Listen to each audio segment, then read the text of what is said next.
इसमें समझते हैं हम लोग कि ब्लड बेसिकली किससे मिलके बना होता है, यानी किससे मिलके ब्लड का बनावट होता है। तो इसमें मेन रूप से दो चीज़ों से ब्लड मिलके बना होता है। एक होता है आपका प्लाज्मा जो कि 60% होता है पूरे ब्लड का, और एक होता है आपका यहाँ पे कार्पल्स यानी जो आपका 40% होता है। तो प्लाज्मा और कार्पल दोनों से ही मिलके ब्लड आपका बना होता है। तो अगर कभी सवाल ये आ जाता है कि बताइए ब्लड में सबसे ज़्यादा किसका मात्रा होता है, तो तुरंत बोलेंगे प्लाज्मा का। यहाँ ये 60% होता है, कहीं कहीं से 55% भी दिखाया जाता है। ठीक, तो प्लाज्मा को पहले समझते हैं फिर इसमें चलेंगे।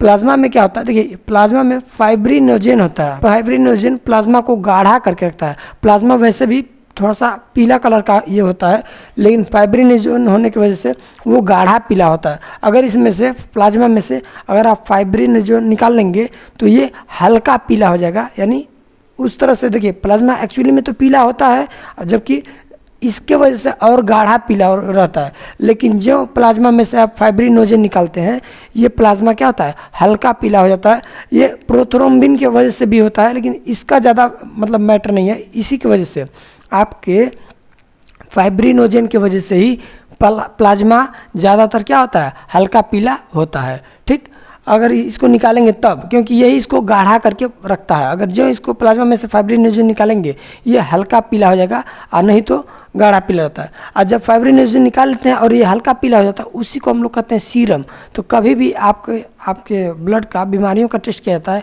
तो सीरम निकाल के सीरम से टेस्ट किया जाता है। ठीक ना, सीरम का चित्र आपको यहाँ पे दिख रहा होगा, सीरम से ही इससे ही निकाला जाता है। ठीक, अब देखिए बीमारियों का पता उसी से लगाया जाता है।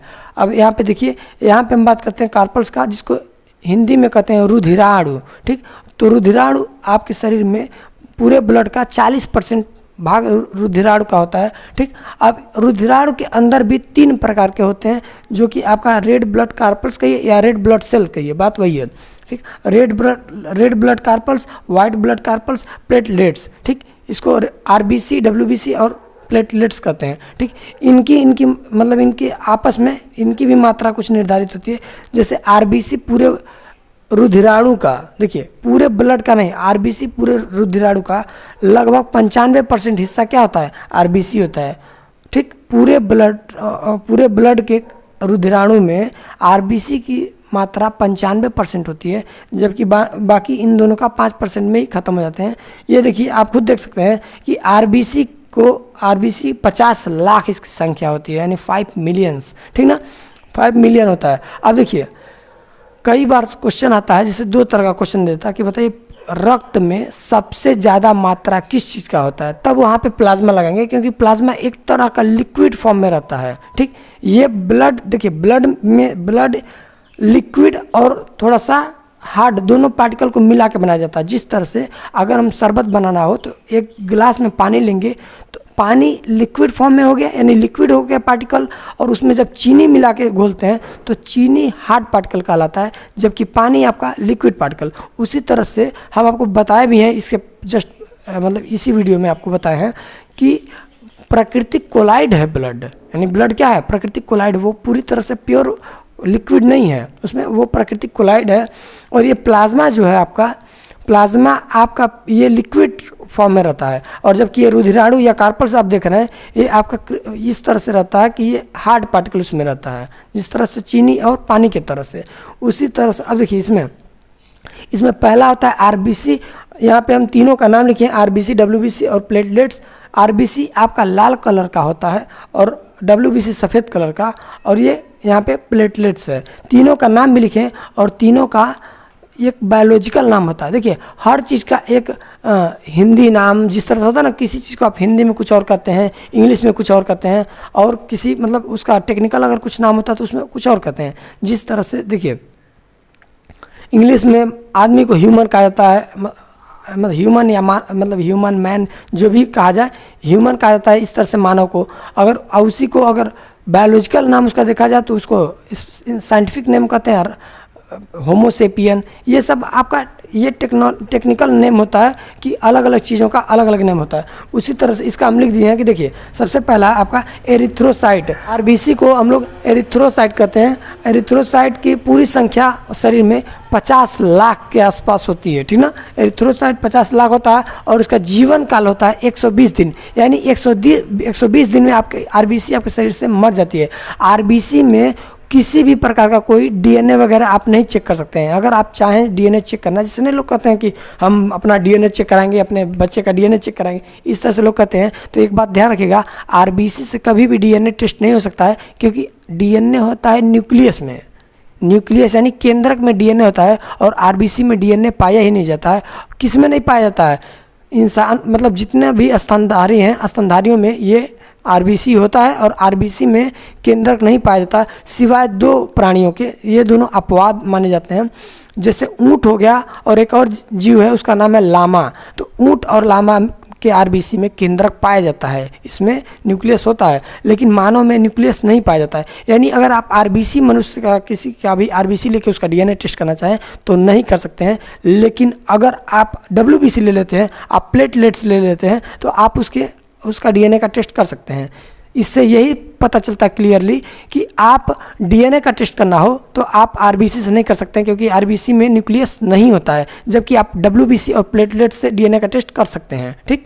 अब यहाँ पे देखिए, आरबीसी का टेक्निकल नाम होता है एरिथ्रोसाइट, जिसकी संख्या होता है 50 लाख और जिसका जीवन काल है 120 दिन। 120 दिन में आपका आरबीसी टोटली मर जाता है, और आरबीसी मरने के बाद कहाँ जाता है, ये हम आपको बता ही चुके हैं कि कहाँ जाता है, स्प्लीन यानी प्लीहा और तिल्ली में आपका आरबीसी जाके वहीं पे खत्म हो जाता है, उस छान के किनारे कर देता है उसको, ठीक। उसके बाद देखिए आपका है डब्ल्यूबीसी। आरबीसी का बनावट, यहाँ पे आप देखिए आरबीसी का बनावट आपका रेड कलर का यानी लाल कलर का होता है, और गोलाकार होता है। आरबीसी का बनावट रेड कलर का होता है, गोलाकार होता है और चपटा होता है, दिख रहा होगा आपको, तो चपटा होता है। जबकि डब्ल्यूबीसी, देखिए आरबीसी का काम क्या है, जिसके शरीर में आरबीसी का मात्रा ज़्यादा होगा, ठीक, आरबीसी का मात्रा अगर शरीर में ज़्यादा होगा तो आपके शरीर में फुर्ती ज़्यादा रहेगी, यानी आप चक्कर पकड़ किसी भी काम को करने में आगे रहेंगे। देखते हैं छोटा बच्चा, छोटा सा बच्चा रहता है, जब देखिए उसको कहीं पकड़ रखे फिर दौड़ जाता है इधर, मतलब इधर उधर ढाता है, गिरता है, रोता है, लेकिन फिर भी दौड़ता रहता है, क्योंकि उसके अंदर आरबीसी ज़्यादा है, उसको चुपचाप बैठने देगा ही नहीं आरबीसी, इसीलिए वो इधर उधर चलता रहता है। जबकि बड़े लोगों में आरबीसी कम हो जाता है, और आरबीसी कम होने की वजह से बड़े लोग सुस्त रहते हैं पूरा, लेकिन छोटे बच्चों में आरबीसी ज़्यादा होता है।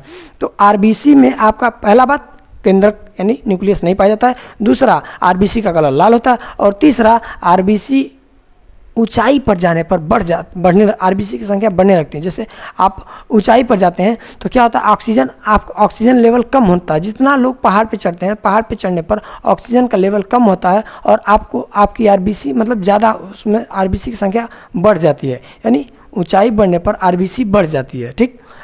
और यहाँ पे देखिए डब्ल्यूबीसी, देखिए आरबीसी आपके फुर्ती मतलब आपको मतलब हर चीज़ में मतलब थोड़ा सा तंदुरुस्त रखती है, जबकि डब्ल्यूबीसी में आपका सेहत देखा जाता है। जैसे सेहत का मतलब आपका शरीर रोगों से लड़ने में सक्षम रहता है। जिसके अंदर डब्ल्यूबीसी अच्छा खासा रहता है वो कभी भी किसी बीमारी से उतना ज़्यादा ग्रस्त नहीं होता है। जैसे होता है ना, कितना लोगों को देखते हैं हल्का फुल्का बुखार होता है, टाइफाइड, मलेरिया, फलेरिया सब उसको हो जाता है इकट्ठे, दर्जन के हिसाब से बीमारी उसके अंदर चला जाता है। लेकिन जिसके अंदर डब्ल्यूबीसी की संख्या ठीक ठाक है, जैसे 10,000 होता है तो 10,000 है मिनिमम उसका, उससे कम नहीं है, तो उसका शरीर लगभग ठीक ठाक होता है, उसमें कोई दिक्कत उस तरह से नहीं आता, बीमारी होता है और एक हद तक होके ठीक हो जाता है। अब यहाँ पे देखते हैं डब्ल्यूबीसी को हम लोग श्वेत रक्त कणिकाएं बोलते हैं, इसको डब्ल्यूबीसी के व्हाइट ब्लड सेल्स कहिए या व्हाइट ब्लड कार्पल्स कहिए, इसको कहते हैं, इसका जो बायोलॉजिकल नाम है इसको कहते हैं ल्यूकोसाइट। ल्यूकोसाइट से आप याद सुने होंगे ल्यूकोमिया बीमारी, कैंसर कोई कहते हैं ल्यूकोमिया बीमारी, और ल्यूकोमिया बीमारी बहुत ही घातक बीमारी होता है, ठीक। उसके बाद देखिए इस ल्यूकोसाइट में 10,000 इसकी संख्या होती है और ये 4 दिन में खत्म हो जाता है मर के, ठीक। तो यानी आरबीसी आपका 120 दिन में मर जाता था, संख्या था 50 लाख, और आपका डब्ल्यूबीसी 4 दिन में मर जाता है, संख्या कितना है 10,000। अब यहाँ पे देखिए प्लेटलेट्स आपका प्लेटलेट्स सुने होंगे, प्लेटलेट्स को बायोलॉजिकल नाम इसका है थ्रोम्बोसाइट। प्लेटलेट्स का बायोलॉजिकल नाम थ्रोम्बोसाइट, इसकी संख्या होता है शरीर में 2 लाख और ये 7 दिन तक जीवित रहता है, यानी इसका जीवन काल कितना है 7 दिन। 7 दिन तक आपका प्लेटलेट्स जिंदा रहता है। इस तरह से इसको समझ गए। अब इसको मिटा के हम थोड़ा सा इसके और आगे बताते हैं।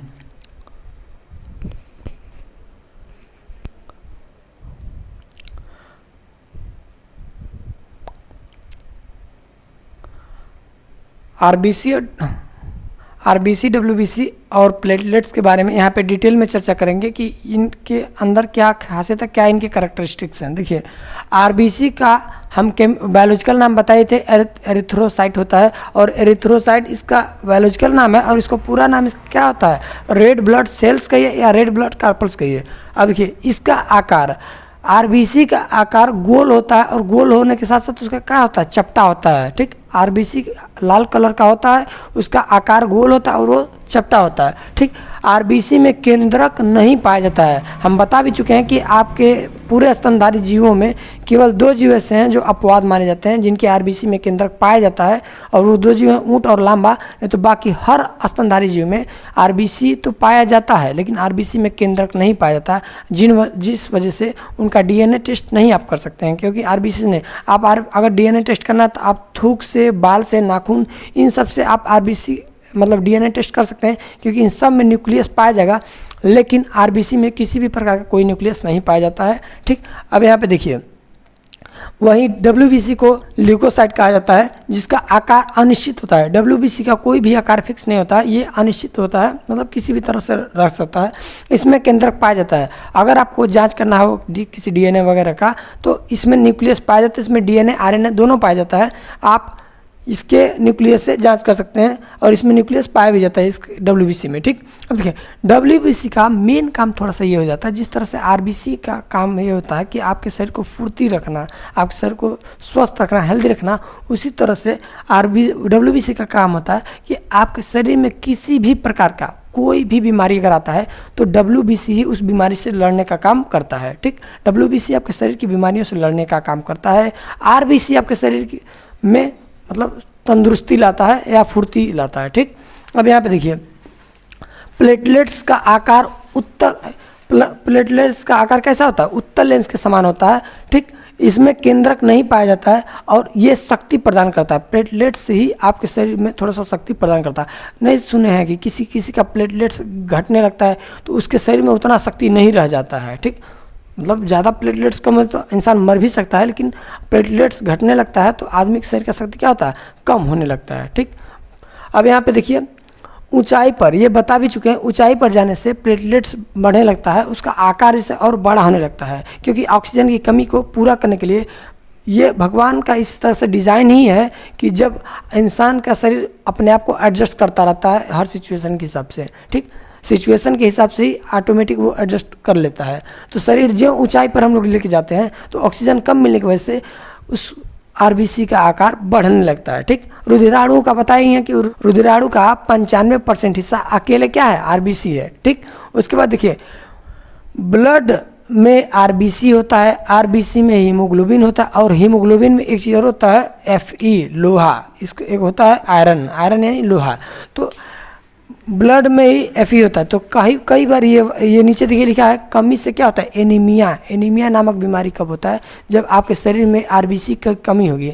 आरबीसी की संख्या कम होने से शरीर में आरबीसी की संख्या कम होने से एनीमिया नामक रोग होता है, और एनीमिया को ही रक्त अल्पता कहते हैं। क्योंकि देखिए, अल्प मतलब कम, रक्त माने खून, तो खून का कम होना कौन सी बीमारी होगी, एनीमिया। ठीक, रक्त अल्पता बीमारी कब होता है, अगर कई बार क्वेश्चन में आता है कि रक्त अल्पता बीमारी किसके कमी से होता है, तो उसमें आयरन दिया होता है, बाकी दूसरा चीज़ होता है।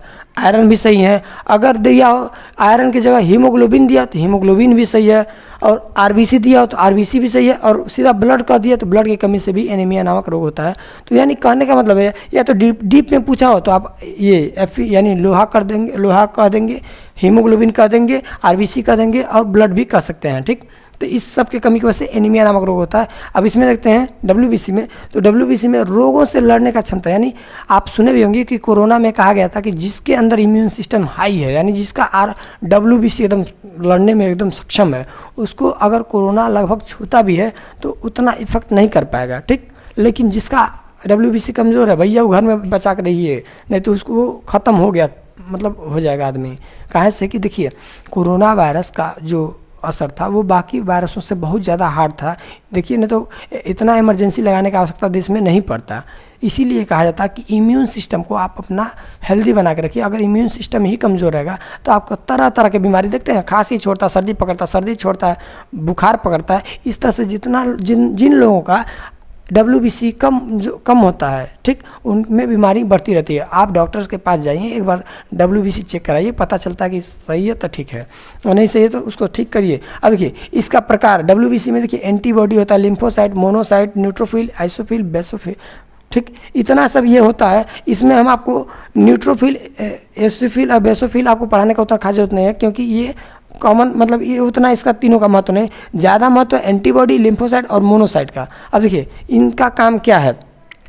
एंटीबॉडी क्या करता है? रक्षा, यहाँ पे लिखा भी है, रक्षा करता है। एंटीबॉडी क्या करता है? जब भी आप किसी भी इन्फेक्शन से ग्रसित होते हैं, जैसे मान लीजिए आपको कोई खांसी का वायरस, कोई सर्दी का, मतलब कोई भी वायरल इन्फेक्शन आपको कभी होता है, जब भी आपके शरीर में कोई बाहरी इन्फेक्शन या बीमारी आपके शरीर में आता है और आपके शरीर के अंदर जो घुसता है, तुरंत एंटीबॉडी एक्टिवेट हो जाता है। एंटीबॉडी उसको तुरंत देख लेता है और कहता है कहाँ से आ रहा जी, कौन आ गया, तुरंत उसको रोकता है। एंटीबॉडी तुरंत किसी भी वायरस को तुरंत वहीं पे रोक के, और ये किससे आता है? कहता है लिम्फोसाइट को कहता है देखो देखो देखो बीमारी आ गया। तो लिम्फोसाइट क्या करता है? लिम्फोसाइट में ही पावर होता है बीमारियों से लड़ने का। अगर हम डायरेक्ट कहें कि WBC ही सब बीमारियों से लड़ता है, तब भी गलत नहीं है, लेकिन WBC के अंदर जो लिम्फोसाइट होता है, ये मेन बीमारियों से लड़ने का काम मेन कौन करता है? लिम्फोसाइट। तो ये आपका एंटीबॉडी क्या करता है? एंटीबॉडी किसी भी बीमारी के, वायरस के शरीर में आने से डायरेक्ट सूचना किसको देता है? लिम्फोसाइट को। कहता है देखो लिम्फोसाइट है भाई, देखो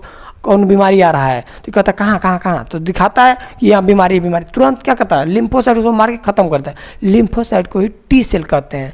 तो T सेल या लिम्फोसाइट किसी भी बीमारी को आपको मतलब बीमारी को ख़त्म करने का पावर रखता है, और एंटीबॉडी तुरंत इसको बताता है। यानी एंटीबॉडी का काम है रक्षा करना। यानी कोई भी बीमारी का कोई भी संकेत कुछ मिले तो एंटीबॉडी तुरंत किसको बताता है? जाके लिम्फोसाइट को। लिम्फोसाइट उस चीज़ को मार के ख़त्म कर देता है। लेकिन कुछ बीमारियां ऐसी हैं जिसमें लिम्फोसाइट बेचारा काम ही नहीं कर पाता, जैसे कैंसर है। कैंसर में भी लिम्फोसाइट उतना सही से वर्क नहीं कर पाता है। और एक बीमारी ऐसा होता है जो HIV बीमारी में लिम्फोसाइट ही मर जाता है। जो HIV का वायरस शरीर में आता है वो सबसे पहले अटैक करता है लिम्फोसाइट पे। लिम्फोसाइट का, क्योंकि HIV वायरस तुरंत लिम्फोसाइट को मार देता है। वो जान जाता है इसको मार देंगे तो बाकी कोई शरीर में हमको रोकने वाला है नहीं। और जो HIV वायरस अंदर आता है आदमी के शरीर में, तुरंत लिम्फोसाइट को ही मार देता है। और आप खुद सोचिए कि अगर बैंक को लूटने से बचाने वाला गार्ड ही बैंक में से गायब हो गया, मर गया, तो बैंक को लूटने से कौन बचा सकता है? उसी तरह से आदमी के शरीर में सबसे ज़्यादा सेफ्टी या सबसे ज़्यादा बीमारी से लड़ने वाला लिम्फोसाइट बेचारा है। और जब इसको अगर वायरस से ग्रसित होता है HIV से, तुरंत लिम्फोसाइट मर जाता है। और लिम्फोसाइट मरने के बाद शरीर का हाल जानते ही क्या होगा?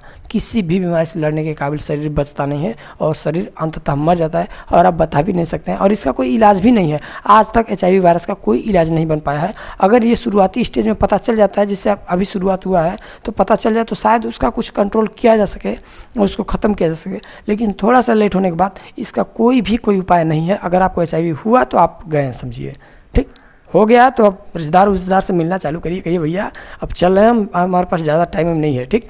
क्योंकि ये वायरस क्या करता है? HIV वायरस लिम्फोसाइट को मार देता है। तो लिम्फोसाइट आपके शरीर का ऐसा मेन पार्ट है जो आपके शरीर में सबको बचा के रखता है, यानी आपके शरीर की रक्षा करता है और आपके सारी बीमारियों से लिम्फोसाइट लड़ता है। इसी को T सेल भी कहते हैं। अब बात करते हैं मोनोसाइट का। मोनोसाइट क्या करता है आपके शरीर में? मोनोसाइट का काम ये है कि जब आपके शरीर में कोई वायरस आता है तो एंटीबॉडी जस्ट उसको देख लेता कि अरे आ रहा है वायरस। ये वायरस देख लेता है एंटीबॉडी, और एंटीबॉडी जाके किसको बताता है?